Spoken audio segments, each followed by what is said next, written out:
Versus Tottenham, ego Lloris এবং Harry Kane দুজনে একই টিমে খেলেন ক্লাব ফুটবলে। ডি বক্সের আশপাশ দিয়ে ঘুরঘুর করছেন, আবারও ঢুকেছেন, বিপদ হতে পারে। দুর্দান্ত ভাবে স্টার্লিং এর পায়ে বল না, কিন্তু এখানে গোলকিপার আবারও প্রস্তুত ছিলেন। গোলকিপারকে শুরুতেই বেশ ব্যতিব্যস্ত রাখছে ইংল্যান্ডের প্লেয়াররা। রাইট, আমরা যেটা বলছিলাম যে হ্যারি কেইন এবং এবারও কিন্তু আক্রমণ ইংল্যান্ড, 1 সেকেন্ড মুহুর্মুহু আক্রমণ চলছে, গোলকিপারকে ব্যস্ত রাখছেন। এখানে ডিফেন্ডারদের কাজ কি একা গোলকিপারকে দিয়ে করাচ্ছেন নাকি, কি মনে হয়? আপনার পোস্টের নিচে যদি ইগো লরিসের মতন একজন গোলকিপার থাকে, এটা সত্যিকার অর্থে বড় ভরসার জায়গা। হ্যাঁ, কিন্তু সায়রা, তোমার গোলকিপাররা তো ব্যস্ত কেন? মানে ডিফেন্ডাররা কি করে? তাদের কোনো কাজ কাম নাই? কাজ কাম তো ওরা করতেছে, দেখছো না? দেখছি, কিন্তু আরেকটু এফর্ট তো আমরা দেখতে চাই। কর্নার কিক আচ্ছা, we can do it. Corner kick নিল ইংল্যান্ড।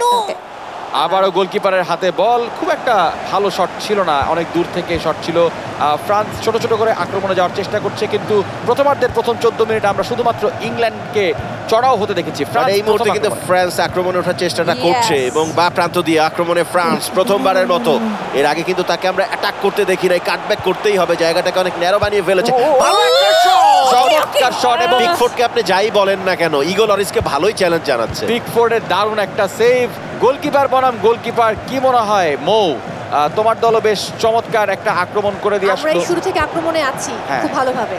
আমরাও করব, দেখো করব, আমরা করছি, তোমরা করবে আর আমরা করছি, তাই না? এই সায়রা, এই যে তোমরা অনেকগুলো ইনজুর্ড প্লেয়ারকে দিয়ে খেলাচ্ছ, তোমাদের কি মনে মায়া দয়া নাই এই বেচারারা না? আমাদের মায়া দয়ার জন্য না, এত ভালো খেলে যে ওরা ইনজুর্ড হলেও কোনো প্রবলেম নাই। কিলিয়ান এমবাপে একটা ভালো বল বাড়িয়েছিলেন সামনে, কিন্তু ইংল্যান্ডের ডিফেন্স খুবই ভালো। আক্রমণে ইংল্যান্ড, 1 সেকেন্ড হ্যারি কেইন ঢুকে পড়েছেন, তার নিয়ন্ত্রণে আছে, কিন্তু না, থেমে গেলেন।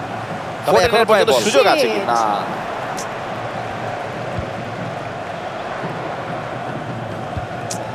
পগবা, যাকে দুর্দান্তভাবে মিস করছে ফ্রান্স এই ওয়ার্ল্ড কাপে, কিন্তু এই ই স্পোর্টসের দুনিয়ায় তারা সবাই আছে। ডান দিক থেকে চমৎকার একটি আক্রমণ, all the good players. Kingsley কোমানকে নিয়ে খেলা হচ্ছে, কিন্তু আমি একটা জিনিস বুঝছি না, অমিও এমবাপেকে অনেক নিচে খেলাচ্ছে কেন?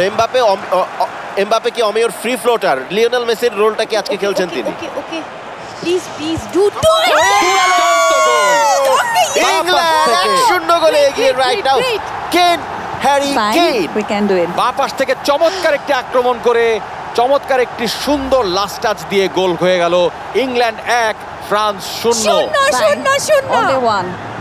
Defending champion France. কি অবস্থা সায়রা, কি হলো? শুরুতেই তোমার দল এইভাবে করে পিছিয়ে পড়লো কেন? আচ্ছা, উই হ্যাভ টাইম, আমাদেরকে খেলতে দাও, এখন মাত্র শুরু হয়েছে, সো উই ক্যান উইন। আমার মনে হয় যে মৌ সায়রাকে একটা সিএনজি ভাড়া করে দিতেই পারে এই মুহূর্তে। সিএনজি না, আমি ভ্যান ভাড়া করে দিব না, মানে সিএনজি ভাড়া করে দিলে যে রাইড শেয়ার অ্যাপে বিকাশের একটা ভালো ডিসকাউন্ট চলছে, 50 টাকা পর্যন্ত ছাড় পাওয়া যায়। 50 টাকা ডিসকাউন্টে হসপিটাল থেকে বাকি সব প্লেয়ারদেরকেও নিয়ে আসুক ফ্রান্স। না, আমাকে একটা প্লেনের টিকেটই করে দাও, আমি কাতার চলে যাই। না, এখনো কিন্তু খেলার মোটামুটি 1 ঘন্টা বাকি আছে, তো এর মধ্যে ফিরে আসার সুযোগ আছে। এখনই সিএনজি করে চলে যাওয়ার দরকার নেই, কিন্তু আরেকটি গোল ফ্রান্স এবার চেষ্টা